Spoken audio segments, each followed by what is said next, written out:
e fia e whaatalofa ma whaafeilo ia te oile wo pele ni tai a fou i le alofa ma le anga le lei o lo tātou ka mao le langi. Taria ma fia mai oe le so ina le nei o le porokalame o le Lesona o le wha moe moe i lona wha wina le nei o tātou o Savavali ai i le tusi o e Peru i le kuata le nei o lo tātou iai te mai tau maila uoe o lea ua Lesona se fulu ma le tasi leo le a tātou su e ma va iai i le tai au le nei.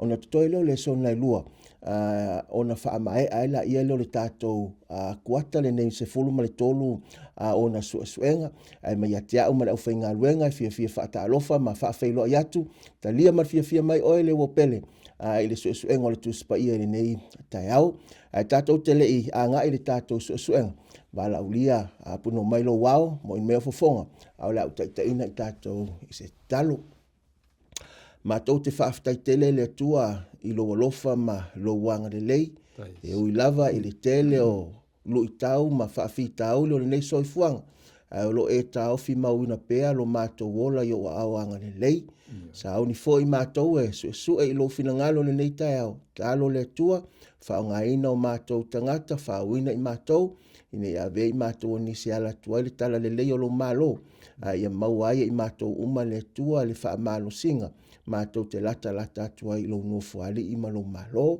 o lo suafa Iesu. Amene. E pei ona o whaso atu le teimi ua tea o le Lesona sifuru ma le tasi le nei ua tātou wo o mai iai ua le o toi umi pa le o toi mamau. Ia e whaamai a fo ila ia leo le tātou suenga le tusi o e Peru. Leo lo tātou o Savavali ai mai lava i le amatanga i lona suenga le muamua. Se ia o mai suenga le nei po le Lesona sifuru ma le tasi.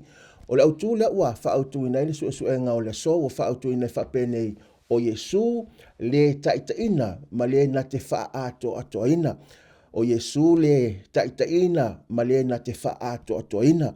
Ai e maua mai ia le matua po o le mau autu o lo taula ia le whaasoa o le vaiaso le nei. Mai le e Peru i lona mata upa sifurma le lua. O lona foi upu e lua. Leo la au fai tauina e whaafonga mai.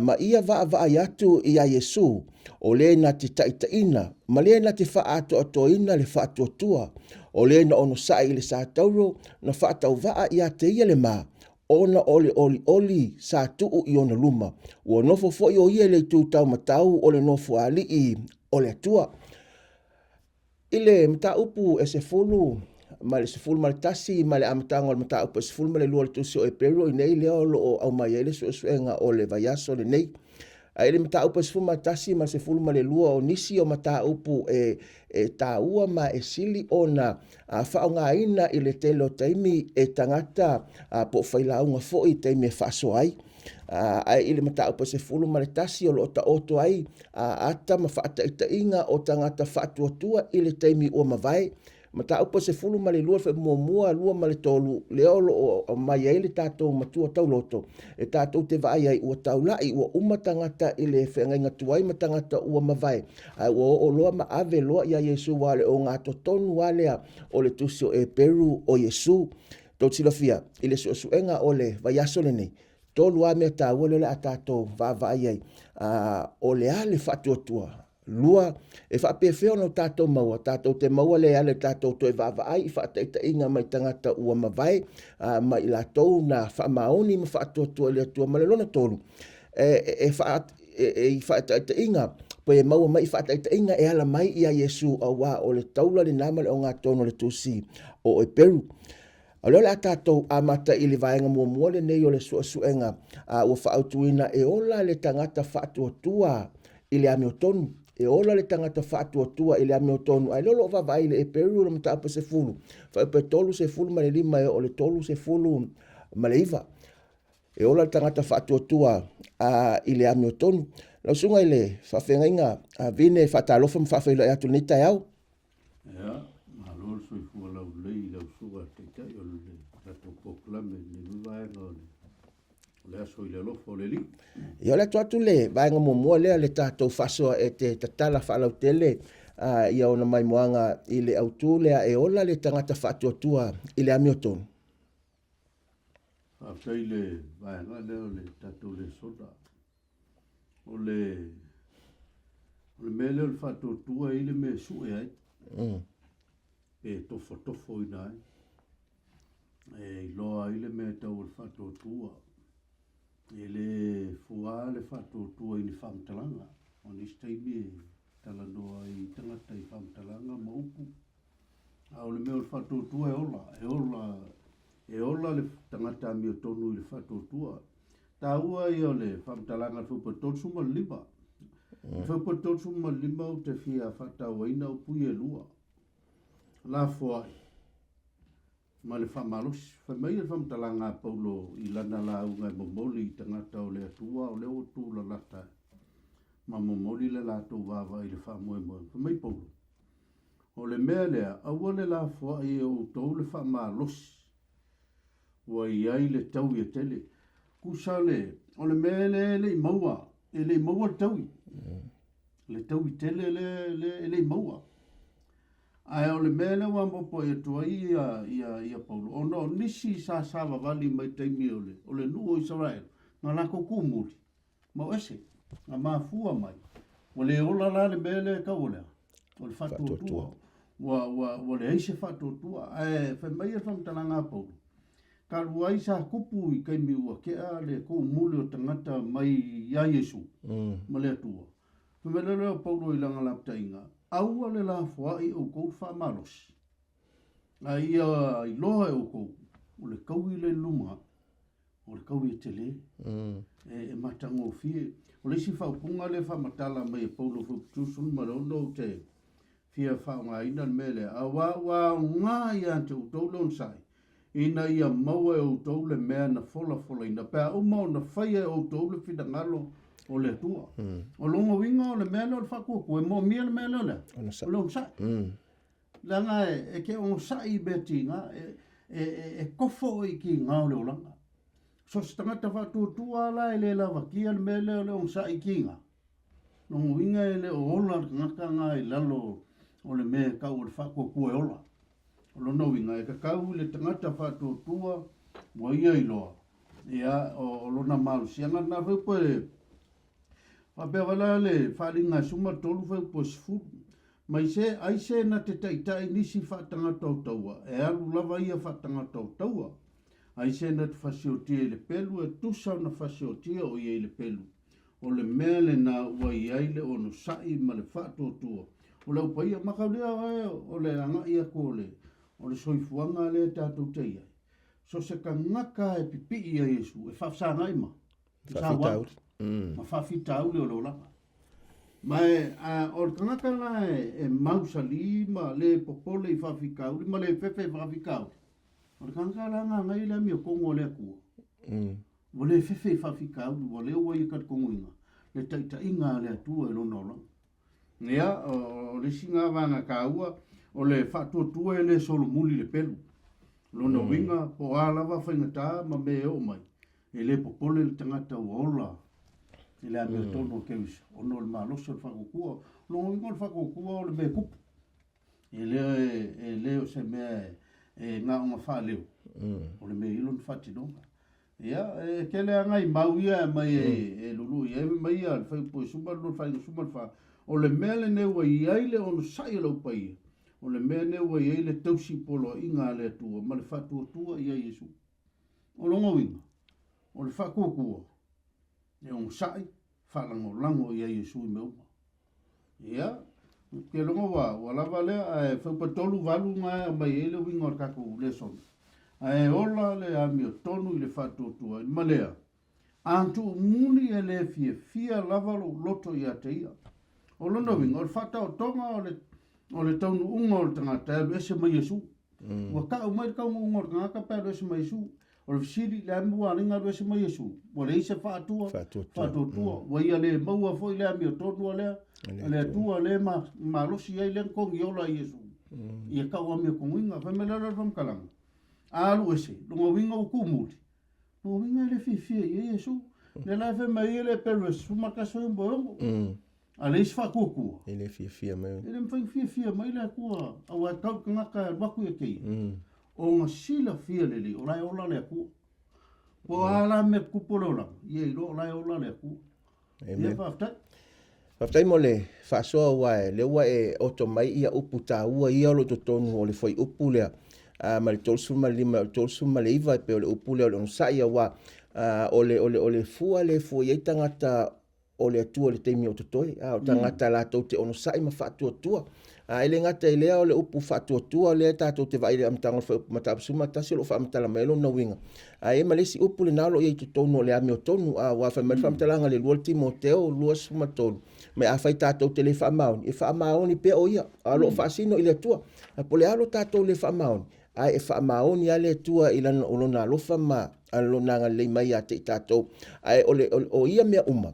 E mafua mai ono leo lo ta oto le whaipa tolso marfitu le fatu. Whai mai whaipa so marfitu a wā e toi titi lava. Ona o mai ai lea o le maliu mai. E le tuai mai o ia. E le tuai mai ia le tua po o Iesu lo tātou whaola le lo tātou o tuni mata eo tiai. Pe o le mafuanga nai tātou ai ono maua le tangata mi o tonu le whaatua tua. Ono sai ma whaatua tua i le tua. Leo la tātou se e mai i le mai moanga te lelea la tātou vavai inisi o tangata whaatua tua. Leo lo o tā ua i le peru o mta upa se fulu maritasi. O lo o whaamatala i le wingo le upu whaatua tua whai mai. O le whaatua tua. O le whaalangolango lea i mea ua whaamoemoe iai. O le mauti noa lea o mea leo whaia. Leo o te tala ia le tangata le la tātou vavai momoe iai i le whaatua tua o Upper Amo. Whaatalofa lau sunga Chris i le neita au. Talofa. Ia, o te lola atu le vaenga leo le tātou suenga le tai au le nei. E te tatala mai i lona vaenga manisi o onga whaino tātou au na mai i le whaatua tua o le tangata le nei o Upper Amo. So le me muala le tawa i le tātou vaenga le o le tātou Lesona whaatua tua e tāua mo tātou. O tātou i loa ai, o le whaatua tua na amata mai ai la matanga o roo iai le whaatua tua. Wa lisi le vaenga o le whaatua tua tāua le e tātou te susu e i le whionga le tua. O le whaatua tua o le mea le atua. O le mea e sau mai le atua, le whaatua tua. So o le atua ia nana ia le ave i le whaatau le upu mua le por vaenga mua le tātou matua o ia na Taitaiina. So no winga e le o se fuafuanga foi lea na tutia i mai le atua i ona tangata e tau mate ai. Ai o le fuafuanga na whai loa mai le atua a wala e whai ai. So la wala sa whai ai le atua sa whetalai mai le atua le. Ia lona fina ngalo mo le tangata. Ina i atia e la le whaatua tua lea e sila fia le atua e mana o mia le tangata ina ia mawhai en whaatau nuu le upu le mai ele. El tātou whai upu le ono le whai upsuma tasi au noa le whaatua tua ele mawhai ona fia mai o ia. So na whaata atia le atua la le fuafuanga le ina i atia e me uma i le whaatua tua. So tātou i lola. Sa iaia mai le amatanga le whaatua tua. Sa mawhai ona ausia e le tangata le whaatua tua. Sa whaavae fo i le amatanga o le whaalinga o le whinangalo o le atua le tangata. I lunga o le atina ina o le whaatua tua le mo le tangata. Ini e whaavea i le whaatua tua i awala i e lua. I le sau mai le atua lua tu tangata. I fo i mai le tangata e toi fo i le atua. O inala lea na fo i whaatati. So tatu i lola ia. O le whaatua tua lea mai le amatanga. E au mai e atatu le so. Me le whaavae i lunga le whaatua tua leo tatu i loa nei. O le tatu te whaatali mai ai. O le folfolanga. O le mena folfola mai mo tātou. So tātou i lola mai tātou Lesona le na umatu nei le vaso le utu na iatu. O le folfolanga la ea. Leo ua whaatotoa ia Iesu. O leo ua alu mai Iesu le langi. So o nei vaenga ua na leo tātou moa nei. So o le afo o whaatau unga la o le folfolanga i le taulanga atotoa le ua whai Iesu i lontino. Le wha mai el tātou mta upu le afo e peulo mta upo sifulu fa usuma leiva e afo e tau le lua sifulu na fa mai o le nei le usoe o tatou sa o loto i uluatu i le mea sili ona paia ona le toto Iesu wa atotoa o le toi fa ngatoto manu al toto Iesu lo iai i le ala fou e ola ai ua whaapaina e ia mo i tātou i le ia puipui o le ia puipui la le tau ifa mai o lona lava tino lea awa o le mena o le e nofo ai le i le ngā luenga matautia le angasala o le tino o le tangata. le ala o saule tua ave ia Iesu e faile taulanga I lona tino tangata ina ia fa umatia I langa sala pe on tatou maua mai le afo I le amatanga o tuselo e peru o fai o ia matangata ina ia tutusa o ia matatou lana o tatou le o ele tinola ona fa umatia le tua ma fa sala le tua langa sala I lona tino ina ia mafaila ona to maua la tatou le tino fa fo wina e tatou te manu malo ai e hala lai le whaatutua. I le taitaiina Iesu, a le se lewa ngata ua taitaiina Iesu le mo tatou. E le I nofo Iesu le langin matau whaatonu mai tatou le alo le whaatutua. Ia ua fio mai a Iesu ma whaamaulalo ia o ia ina ia vea matangata. Ina sauro leo Iesu soi fua peia o le amatanga fo tatou whanau mai o le pepe.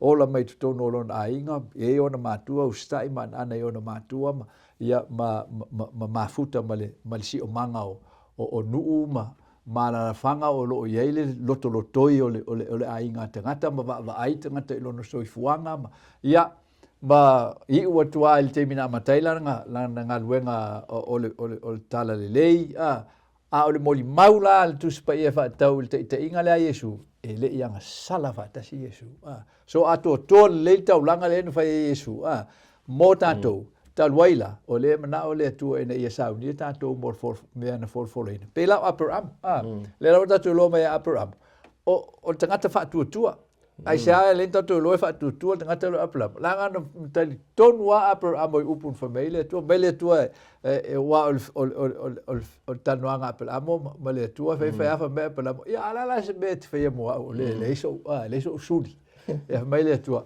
e mo walo sudi e sawa me to lo sudi ia e tau fai Abraham e faatino le awala fa tangata ia ai famele tu ele isa mai lo tofi ai sa mai lo ti nei wale na fo ina fa tau nu ele tu folfolanga ai famai la fa upunga fa tau nu ele tu folfolanga ua o tusa Abraham ma Sara ma tangata o fioti ule mfainto fa nau ia ai fa nau me lo le ola fo o tamol folfolanga ai temi o tau nu ila I tau sanga fa altino ele ma fai tau e tatou fa mafo fa wili to fai fa na se si e o lo matua e tu so le tal no lo matua o iva sfuta sanga ale fa mai ola e fa mai ola e mai tanga o le fa na ia va pe o so kwa makua ia o le fa mai tu spa na tal tonu a pela me fa la na ina fa mai lo le tu ia Abraham avero o teni e fel taulang ele I fatuai ale ia le nga wai o Abraham wa le fa mai tu spa ia le fo il tato mta pules fu mta sino wa fa mai o le fatu tua na faita ulanga I Abraham ia Isaako ina o tofo ina o ia o le na talia foi upu na folfolina o ia avatu mata ulanga o lona talia to tasi sa fetalai mai le tu ia tia e vala wina lau fa nau ia Isaako so lo natari ile le fa mai le tu lo wakari ile vala winga ia o Isaako alo ko fa mai le ko ave la le ile ave fa il taulang ia fa mai lo le fa upuna sumali o manatu o ia e ma faia ele tu ona to fa tu mai ia tia na ye woti na ia maua mai ai foi o ia ile fa tu so ele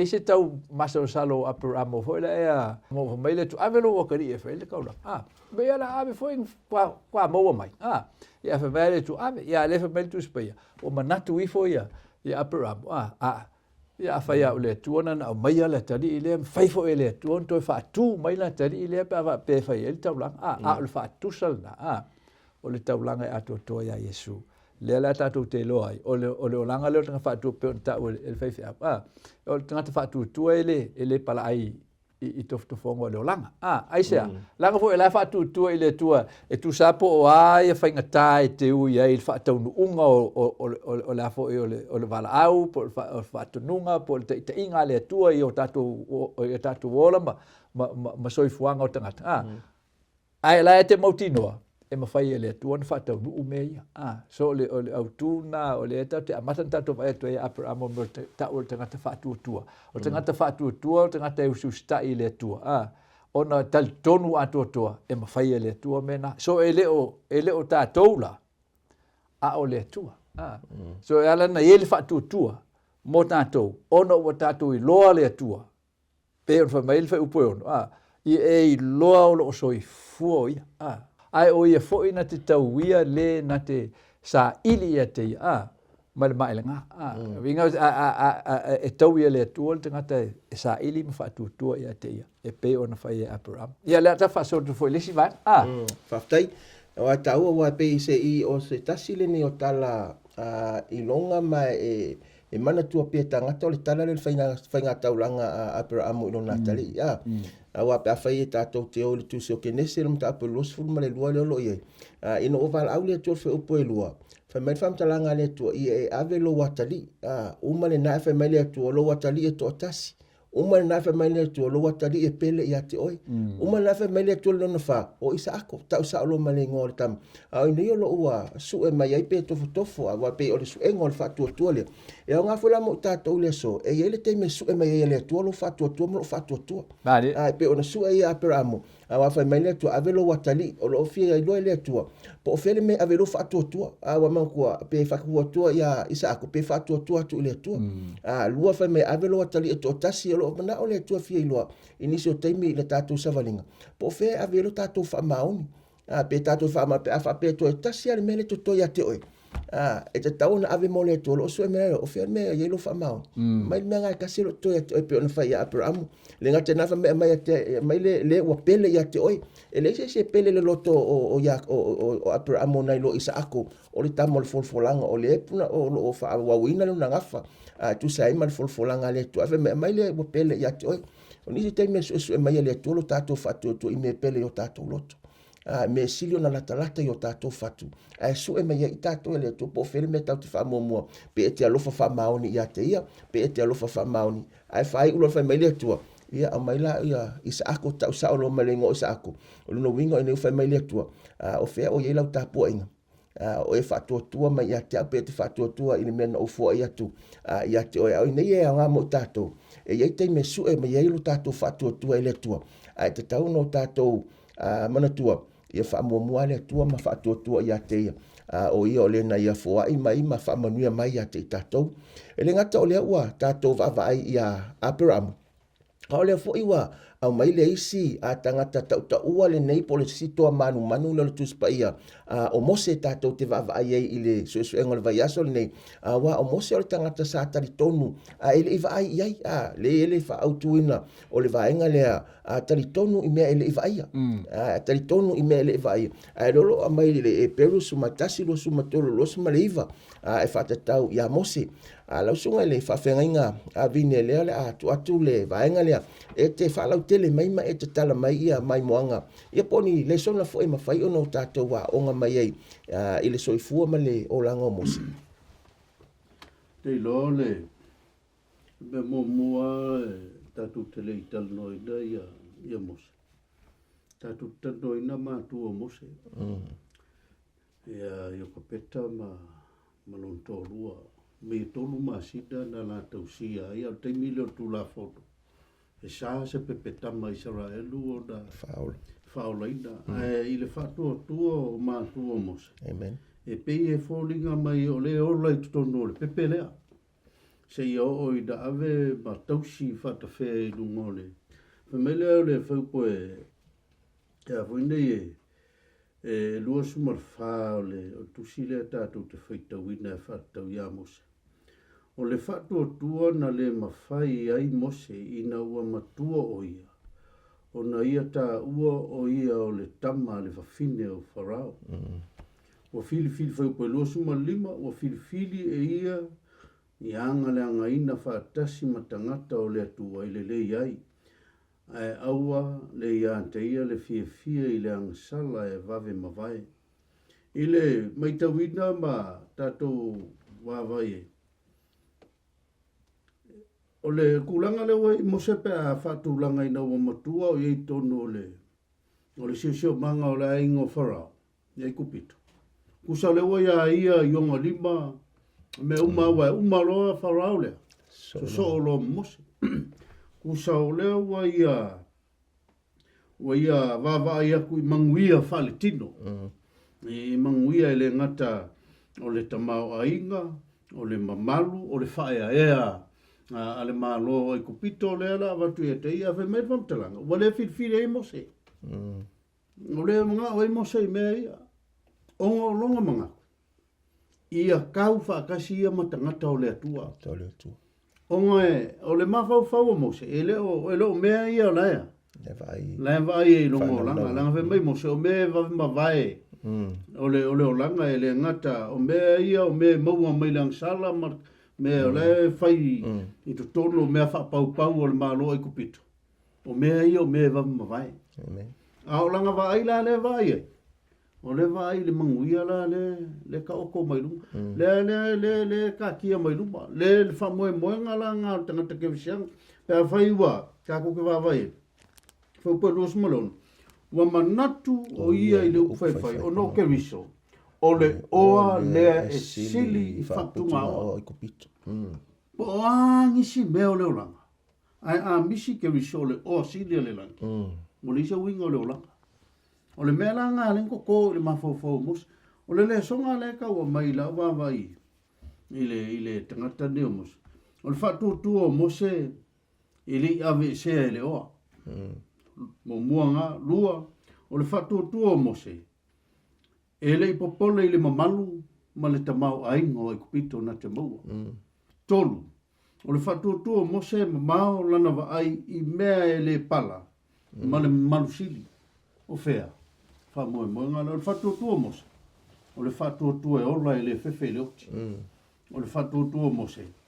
E manatu i a polonga e pei o tangata. O le kangaka e sau lalo. Kusa o le ale ku ai ngā kamau ai. Wa mangakua mose ola whakasi mō kangaka o le atua. O isi keipi a o ngā e se e resi kūlanga o te uwhai. E kere koe mangaku i lalo i kangaka i lalo. A o le tangata neo mose. Na ia manatu e ola whakasi mō tangata o le atu. O le whakokua la mose. E le i whatatali sei, wa lesi mele ngā mangaku kangaka ai sei, e avea loa mose ma whaura. Ma whailonga o ngā arua e maile. Le nu, pei kai e le whakatikali mose le kaimina. Ngā anua mose o lai karaho, maualonga malos. O ngā lau whalongo e lupo le atu. E whawhkai. Whaftai mo le whasoa wae. I le whaupelosu malfito e le si whamtalanga mātango fie le naolo iai a i le whai unga. E wha mele amatango le whaupo le whaatua tūna tu inai e io ai kupito. Wa le whewhe i le ita o le tupu. A wana wha malosi o ia pei o se e ilo atu i le o vaia. E pei o la o vai e le o vaia e mata whaletinu. A lo o vai e mata whaleangango mose le taui leo lo whaatari mai whaftai. Wa mawhaiona o inai tātou inei wale tāua ia mose ia folfolanga le tupu. Wa sili atu na tāua ia te ia le wha moe le o vaai atu iai. Ne sa e whaasoa mai le ngatari nā ele o tāua ia mose le taui po le tamau ainga. Wa sili atu ia te ia le atua ma le tamau ainga wha tamau ainga inai le atua pea o le aso lea. E a fio mai. Wa o le ia le savalinga mose pea whai tātou te wawai. O lona whai o tūlanga ia o lona whaatua ili atua na anga leanga inai masawa inai. E whapena whala sa walinga li tangata kerusiana wa whesiri mo tātou. O anilu i tau o whea ngai ma oe i teimi e te whai ili whaatua ili atua wai. I teimi tātou te whai o na whaatua ili atua. E wama mea e sa wai nai pe ino si ai i tātou. Le wa mai e mose le whaataita inga manino lea. Po le alava le me o mai pe oti po le ola. Ia whaatua pea. Ia Iesu ma le whaamoe le o vaia e i tātou. Lewa uma ona tātou whaasoa i nisi o toa manu le tuspa ia au lewa au mai i le vaenga le nego tātou o mai ei se le swinga. O lewa a mai ei ua le o se alii. Lewa a mai le tamaitai. O le tamaitai fwe le se tangata sau matutono le nu o le tua. O le tamaitai o nu ese. Leo le a tātou vavai e whatatau i le tamaitai le nei o raava malona whaatuatua. Ile peru na suma tasi lo fa petol suma tasi leo lo e maua ile tala fa tau ya ra ava awalo o manino mai ai o ra ava ile o se tangata e te fia so ia ma fia la tala tai ai ona o le tulanga pe afa pe tu mai le si o mango le so o nei lo o fa ngai nei le tua ala sunga le to ina saman se e fa lo tele mai ile va inga fa tau ile fa tua o ra ava a toi manisi ele o ta ua wa o ra ava le tangata le muli ia ile disi e le whaamatala mai ona lola ia le o le whaamatala ino tangata whaatotua ava mai ia le atu la le isi vaenga le whaasau lo mata vita mai sina ai pi o ra ava le olo o tawalunga ia ile disi o le mata upa sumatasi Yo o ra ava nai foi e fa uma ele lisi o au ngā tupulanga ngā mai le amatanga le tau mai ia ra ava foi le so onga mai ngau o le afo i o le avenga fa lau tele o le tala le langi e le tua e ala il fa o le ina o le nu o Israelu mai ai kopito so ra ava la o le atotoanga le o le afo i o le fuo o le ngaruenga le tate amata mai afo i amatanga le autua tata Lesona o le Taitaiina a Iesu mo le whaatuatua so le Taitaiina la Iesu le na iei le nu o Israelu e whaatau mai le teimi o le o afo i o whiutanga i ngā le atua e mantalatu atu il mele sa e amata mai ia Mose il teimina na afo ina na uma waia ia tangata i ai kupito ai afo ai ola Mose i tutonu o le li o le whaatuatua e awhi e ona mātua ia ma tangata mātutua o le nu o Israelu o wa o le talaanga le o le afo i o le ngaruenga o le whaatuatua le aleina matango fie le tātou su e pā tātou su e ina tuspa ia a le lau tau mai a raava o le whai unga le o lau ngā tupulanga lana whamairo le o whamtaranga ia raava o raava la nana whaalongo i mea na tutupu mai o e kupito o tala a ave ie le whaalongo ai raava me o kolosi Israelu so ia Israelu sa mi ula sao mai tuli loa ai kupito yo so ia me mo tala ave le vai la pisa ai nu malo ye si o manga le ye mai rico a wa o nu ne o le fai me fa tasia na fa longo a me o se la fai sa winga fa kara ia la ngale o me ye ko kere nga ka kiso me fa penga so tu sol fa tu sa leo o afo i o ia inga i o le atina ino le whaatuatua le te inga le atua. A le lai mo e raafa. Fa mai rolea, na lava matutoe le whaalongo raafa i mea ia, o moli mau ia. Na talia e raafa le whaatuatua i le atua, le whaasingo i afo i vaenga ia na tuli mai. E vaile i le nu. Ia mo na talia ai leo i lātou ma le file mu. So le whaatuatua la na le whaatusa i tātou nei. Tātou nei. Tātou te le i wa ai le fuafuanga. Tātou te le i ai le teimi o le lolo. Tātou te le i ai le teimi o le whaolanga mai ai kupito, ma le samiuro ula, ma le manai, ma le vai e puna mai le papa. Tātou te le i wa ai nei mea. Tātou te le i wa ai a Iesu. Tātou te le i ai il teimi o soifuanga o le whaola. Tātou te le i moli mawinga le sātauro. Tātou te le i ai le toi tū mai o Iesu. Au leo tātou loa. Whai mai le whio ngā le atua. O Iesu leo waru le langi. Ua mua atu ia i tātou. Ina ia mwhaina o tātou muli atu ia te ia. Le lai sa uele vai ngalongo lua leo tātou matua. Na te whaatoatoaina lo tātou whaatuatua. So tātou lai leo whaatuatua i ngaruenga mane. Ina ia mwhaina o tātou maua le manu malo. Wai, o le whaatuatua le leo walu ne Iesu le langi e amai mo tātou. E le se whaatuatua le amai ne ia tātou nofo file muaima. Ia ma tātou whaapea nei o tātou maho whau. O ia lea lau o leo e tātou. Pawan mele toi o la fio mau e Iesu. Ave lo ma tātou.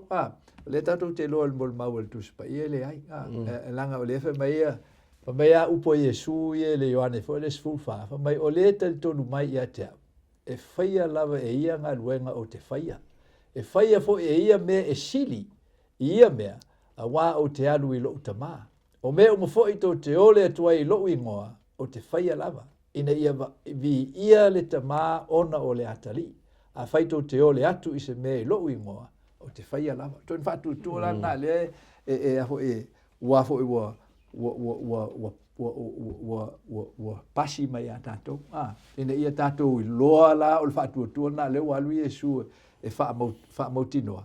le ale na mai le mea no fo le ngang pai wa tawan tatu pa iel va nga le ole afo ole nga rengo le fatu tua ile o mai nga ile tua ole ngang pai mo tatu ne i ai se metas na le fa longo a leo tatu mfai on tatu moli mawina me o ala ile nga renga fa purvanga Iesu la failang tatu tele o lo atu a le tatu te fatu tua o mai le ngang pai o leo sa o no fo tonu ya tato ina Taitaiina tato ni le ngata ni tato fa Taitaiina Iesu ai fa Faaatoatoaina lo tato fa tutua langa te le yo nga luenga le ngafa matato il temine le tato ye neia o le mto ate le nga luenga le lafo mai ya na to ne le kalesia le tua ma e Faaatoatua ile tua e ta o le kalesia le tua ina ia Faaatoatoaina ile tua la nga luenga o le fa o le tanga e ala il fa ali il tato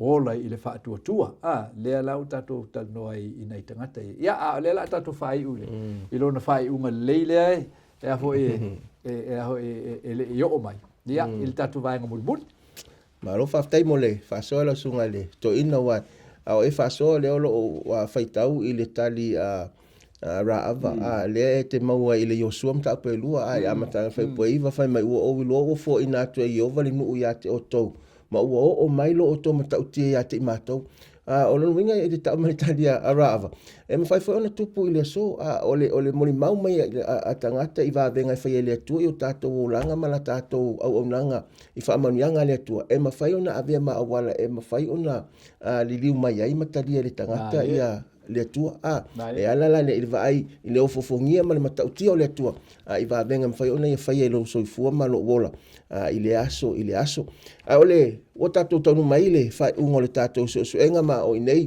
pese i ole o taulo mama iai wa o mano tato va vai patriarca ia Abraham mo Mose va vai Raava ole le tato mai lo ave le tato fa so no tonu unga mal mutanga ia Iesu wa o ia lea ole o ngā tonu ngā le mua le tusi pa ia atoa ma le kenese o le whaalinga ai o le o ngā tonu fo i o le tusi o e peru le lo tato su e iai lea mai ai le whaautu o le vaenga muli le nei Iesu o le Taitaiina ma le Faaatoatoaina lo tato Faaatoatua o leo le atu le e peru suma luofa momoe o le tolu leo lo ua au mai atu le sunga le whawhenga ia bine e na te whaalau tele mai ia le vaenga lea whaiu on tu le songa sa man pese manat fa popo o le fa una tato fa so le nitaiau o le tau o le mele wa ko ya mai le tanga le tu to Lesona no winga na amata me Iesu me uma ma di no winga yo le fa Taitaiina no winga fa ina Taitai ma amata me Iesu o fa ka kia mai la Iesu la fu e uia ko foi kanga longo winga e uile tangata i tinga e uile tangata i le amo o sātauro e uile tangata i whawhita auli o mea umana i alanga ku o le whakukua le walanga le kasi le mea no whalangang pai o le kangaka whakukua a o langa kako maua le mea no whalea mai le ngang pai o le whakukua e kako ke ui uma i ala ia ngaki ngā Iesu awa le menga o Iesu e o fo ia ita tatou a ka ua le mau i lau wawa i mai na Taitaiina Iesu Faakoakoa Iesu ai ngā ongo sai sa kaulo a ka ko wawa i le mai ngā whakau waa ia le maa e le popole i le maa ai ngā ongo sai sa kaulo au ka ko lo le ia e le ianga sala Iesu e le io Iesu ai ngā langa ia whaia le mele e fai se whakaika inga mo i kako. Whakakia mai le ala fua e ke ui e kuai. E ke le, e le se ke le siango e alu file mu lu mo le ri. E nga ke kofo inga me ki nga. E so se tangata ana ke visiano e lo. E ka kaunga ia la ngonga inga longa ki nga e kongora. O nga renga, e isi ka ngaka mai. Se sa iri po fele ka le si e file mu ai. E le ai ma se loku e file mu. Nanga sos ke disi angoa. E ka kaunga ia la ngona ina ti ngā rue ngā le kua. A e lar ka ngaka e mga o se loku file mu. Kunga mau. A wanga loku e linki ngā ia. Malololo le ia. A e ole mele ka mai le ngaka ngā o sa Iesu e mai a ka. Whakau waa ia ke ia le ma. A e le mele ku unuma. O lea, mai, ngā kuu yo ngā luma le ori ori. O le kaungu unga ngā kanga kau maa pēa o whako koe le li. Te a o lang kako sāwa wali ma kako iai i le mele o whako koe. O le kako kau. Le le whai mai le roma suma lua. Whai suma lua. On sai popoanga. Oli le wha moe. Wha moe moe. Fina finau taru. A iei seisi mea o kau o ngā auangi i awe se le wa aia le kanga kirisianga. E leo mea leo langa. Wa ai mea langa. Ngā kuku e lea tua mo kākou le tau i kele lea. Ia wai mai kuso kolose e toru. Mua. I o kou loko lava i mea ofea. Mea lunga. Mea ni langi. Nanga lela le wai mai o lo oi lei tū tauma. Tauma tau. Mea la lela o loi lunga. La ia Iesu o longa ki uke lai whai taulanga. O le whautua i le tamā mo kākou. So le. O se o kari whai o vingi o mariu ai. Na vua se vingi whamangalo vingi o riba ia. Malo kokonga masaa mo vingi. O lau whangau le whai mali le songa. Ia, o se au lea so ngia puta ko le songa. Lo, whaftai mo le whasoa. O le whaiwina le so engol tau ne. Samana e se isi me te manatu e toi whasoa mai au le I whai u le tātou so engol le tai au. Ia, whaupo e ono nae a fo I le whaupo e mtau pa le suma lua ngā e so o toile I le mawale tasi le mai e le whaiwhia. A wā o le wā alo whangia e le li. Wā I atu o ia I a te ia. Wa sasaina fo e ia atali I uma. Wa talia e ia. So o le wha mauninga lea o le mole maua paulo ia tātou. E le o se sāwali-walinga fo la ea I le fo I se tāwhaonga le I se fuanga wha kerisiano. O le sāwalinga e tau e paulo le romana e vanu. O le sāwalinga e sāwali I le anganga. E le o to e sāwali le tino. A sāwali le anganga. So o le whawhitauli numel tasi lea le ia tātou. Lea na sau Iesu e whaali mea tātou tali. O le pu leo tu I nau le tino. Le na le so I fua Iesu le tau tātou so I fuanga leo Iesu e lea nga sala. Longo winga ele iai se manatu e tasi o Iesu pe o tau il manatu o e foi o upper amo mal manatu o Mose. Ele iai se to manatu o Iesu I se mea fa laulangi. E tau I lau whaasoa mai, len whaasoa mai. Pe on mai foi I Paulo o Kolosea. O mafau fau mea laulangi e mafau mea loo le langi. Pea wha peo o tātou maua le. Ia le aunga o le upumoni mal tala lei. So le o le tūlanga la le e aleena mai I a tātou le wha mai la Paulo I a tātou I le whaupo le suma tolu whaupo e vanu. Bai por whaupo suma lua. O le neile au soe. Wai a te I tātou e tau I atu ai le o le tino o le si whaupunga o le upule o le tau I atu o le whaupunga Apolo o le au soe o tātou o nofo ai tālafu. Tātou te le o toi ai tālafu le tino. Tātou te a mio ai I la le tino. A wā a whai tātou te a mio le tino o te o tau. Ai a whai e whasi o tia o tau a mionga a le tino e le anganga. Tau te o lai. So o sabalinga le manao le atua e a oa I tātou le so o no ngā ruenga Iesu le whai le langi. Sa vali le anganga. Longa winga. Usi tai I le fionga le atua e ala I le moli maua le anganga pa ia. O loo moli mau ia te I tātou. E le aise mea e whainga tā. O tofotofonga ia mai e le tino ia tātou. E mawhai e tātou toi whaasilia se mea tasi. I nairo tātou whaatuatua musta I le whinangaro le atua. Amen. Whaftai maro le whaso te loa leo wa taunu mai le mutaanga o le tātou whasoa por so suenga fo o le neitai au. O te manatu leo le ātau alunga I mai moanga po vainga pupu nei. Wa o le autu atoa le so suenga o le so o Iesu. O le Taitaiina ma le Faaatoatoaina lo tātou whaatuatua. O le isi upo e mawhai o na sui ai le upu Taitaiina o Iesu na ia amataina. O Iesu na ia amataina o ia fuina te Faaatoatoaina. A wape a whai e tātou te waawai I tangata whaatuatua o me sa tātou waawai ai. O logo malolo I tu unga mau e whaatalele aso a fio mai a Iesu. Na o Iesu wale ue le tu tamatau o lo tātou atua. O lo ua whautua ai mo I tātou. O lea la e il whaamtalanga al whaalinga e luas fulfa upe wha. o loo whaatali mai Iesu lela o whaitauina le mau lea. Whai mai nā ui loa fo ino fuali, ma ua lātou ti ai, ua tu ina tu fo ili whaamasinonga ia te i lātou. Nā ui loa fo i anganga o ua vavai ese ina o lātou ulu ona o le mau ia Iesu ma le fionga le tua. O ena le ifo ili manu fe ai, po lona whaatangata na le talia fo ili whailonga i o lātou mua ulu po lātou lima. Ai whai mai lor whaamtalanga le whai upu ili vanga mulimuli, ua lātou wola foi.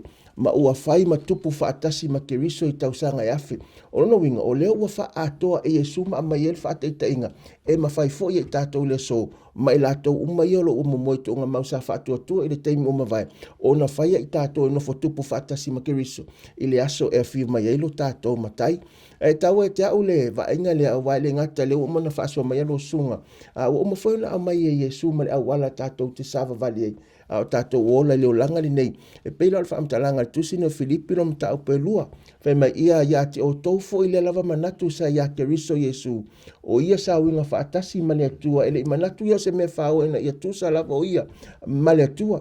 Ai whai mai whaamtalanga whaasol whai fitu ma le valu. Ua whaamau lalo e ia te ia. Ua winga o ia whaatasi ma le polonga. Ina ua whaia o ia whaapei o se tangata. Whai puro e valu. Nei loa foi o ia o tino mai le tangata. Ua whaamaua lalo e ia te ia. Wana ana ua o ina maliu.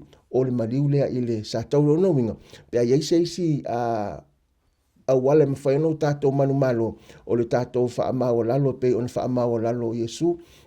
I maavea o ia sawa Iesu misi tātou e avea mapolonga. Misi le tangata whai e avea mapolonga. Ona o le alofa o Iesu mo o e mahau. O le mautinoanga ma le tala le leimo o ela o e le so. O le atu o Iesu na ia amataina. O ia foi ua whaatoina leo o le tuta matau le tua. O le ata le ua vali ina le whaola. Mo o e maa pēa o ina whaatoatua ma whaamaoni ia teia. Ia so umolo tātou. Wola. Mo le atu le anganga whaamaloma le whaaftai le tātou whaasoa le neitai au. Whaamoemoe la tātou toi whailoai. I le teimi whaapenei no fuanga masani. Teimi masani. Mo le tātou whaasolo atu i whaiunga. I le loloto o le tala le leia le atua le tusi o Peru. Leo lo tātou sava valiai. I whaamanuia le atua i lau tāpua inga. La tātou talo. Le atua mātou te maofa i le anga le leima le lofa sisiri ese o lau fio. Amen. E le ngata na e a fio mai. A vea oe mapolonga ae na e ui atu. I se ala inosia ma le tinga. Ona e te maia le whaataitainga mo i mātou o soifua maola i le so. Whai e mawhai o na whai e lau fio e whapewhio no mātou mawhai. Pe a whai e mātou te whaatuatua ma le whaamaoni atu i ate. Oe. Awa o mai mātou le atua i aua fionga i le mawhai o no mātou taunu atu.